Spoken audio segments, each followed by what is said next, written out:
Gubernur Jawa Timur Khofifah Indar Parawansa sepertinya masuk dalam radar sejumlah partai jelang Pilpres 2024. Bukan sebagai capres, Khofifah mulai dilirik partai untuk menjadi calon wakil presiden.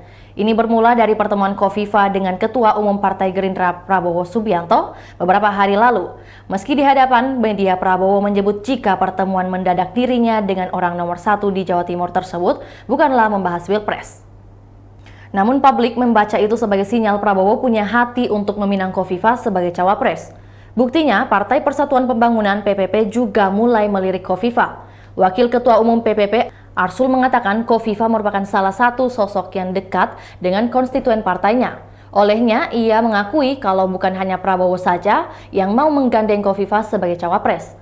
Meski dia memastikan jika hingga kini PPP belum memutuskan figur yang bakal diusung untuk maju sebagai capres ataupun cawapres. Kendati demikian, Arsul menerangkan bahwa pihaknya tak menutup pintu bagi semua tokoh-tokoh potensial yang ingin maju di Pilpres 2024 untuk mendekati PPP. Adapun Prabowo menjamu makan malam Khofifah di sebuah rumah makan mewah di Surabaya pada Senin 13 Februari 2023 malam.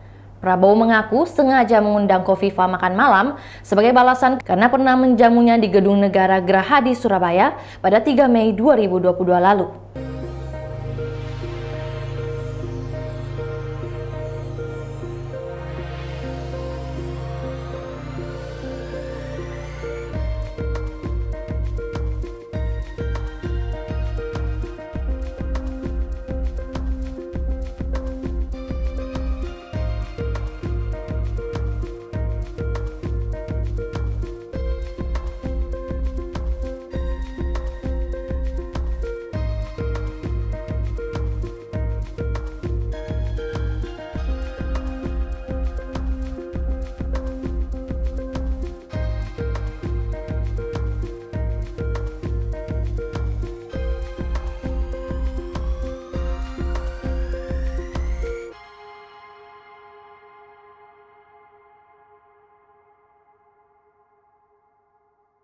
Itulah tadi berita hot news kita pada hari ini. Saksikan berita hot news lainnya hanya di kanal YouTube dan Facebook Tribun Timur. Terima kasih sudah nonton. Jangan lupa like, subscribe, dan share ya.